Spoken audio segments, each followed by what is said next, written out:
All right, everybody, welcome back. Ready to dive in. Today we're tackling how to absolutely crush it in a product development engineering technician interview.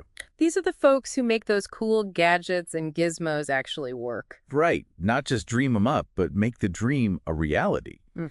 And we've got some awesome resources to help us with this deep dive. We're talking RoleCatcher, their career guide, a bunch of real interview questions. And even a little peek into their AI platform. So cool. Yeah, we'll circle back to that later. But first, let's get into those interview questions. All right, bring on the heat. So imagine you're in the interview and they hit you with this one. Tell us about your experience with product design and development. I bet you're thinking, oh boy, here we go, listing every project since kindergarten. But it's not about that, is it? Definitely not. It's got to be more than just a laundry list of projects. Exactly. They want to see your process, think about a project, maybe something from your portfolio, and walk them through it. How'd you go from that initial idea, maybe even just a rough sketch, to a real, tangible prototype? Love that. It's like telling a story, but the main character is your problem-solving process. Exactly. And speaking of process, RoleCatcher's career guide breaks down responsibilities by experience level, entry level, all the way up to principal. Super helpful, right? Oh, for sure. That's got to help tailor your answer to the specific role you're going for. And while you're telling that story, don't forget numbers speak volumes. Right. Did you streamline a design, save the company money, or maybe you improved a product's durability? Quantify that impact. Those are the details that'll make an answer really stick with them. Now, get ready for a classic. How do you approach problem solving in a product development setting? Ah, everyone's favorite. Problems. This is where you show off your structured approach. Think of a time a project threw you a curveball, a design flaw, a new technology you had to learn quickly. Okay. I'm intrigued. What did you do? Did you have a go-to problem-solving framework? Even if you don't use a formal framework, having a process is key.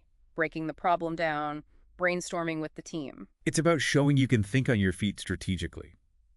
And speaking of thinking ahead, RoleCatcher's Career Guide really emphasizes continuous learning. This field moves so fast. How do you stay current? You're spot on. Gotta be adaptable in this field. New software, new manufacturing processes, industry standards, always evolving. Which leads perfectly to the next question, actually talking about standards. How do you ensure products meet quality standards?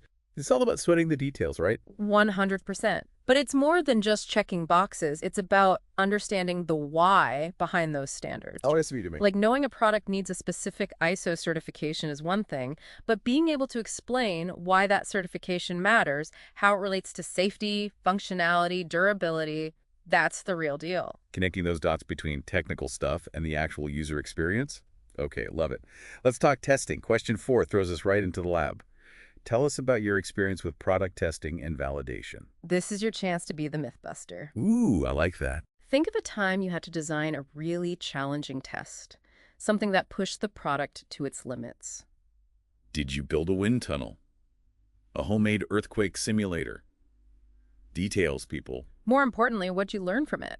How'd those test results actually change the final product? Right. It's not just about going through the motions. It's about using what you find to make the product better. Okay.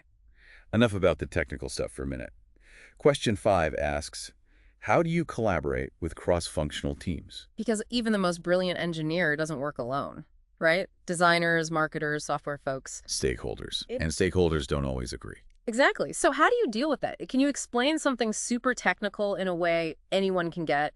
Can you push back on an idea respectfully if you need to? Finding that balanced team player, but also advocating for the product itself.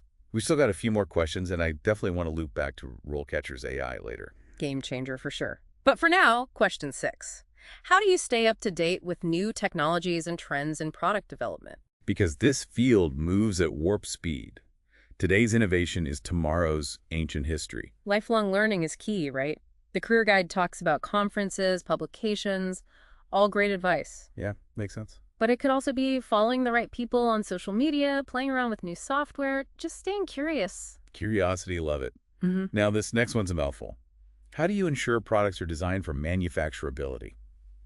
Honest, I'm not even sure I get it. Yeah, it's a bit of a tongue twister. Basically, it's about designing something that can be manufactured efficiently without breaking the bank. Got it. So, thinking a few steps ahead. Exactly. Let's say you're designing a phone case.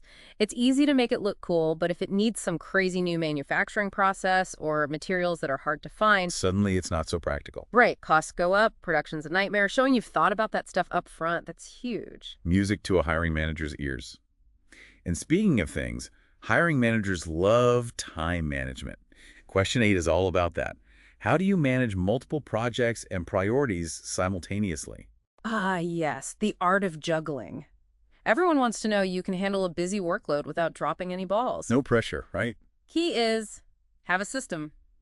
To-do lists, calendars, apps, whatever works for you. Organized chaos. Exactly.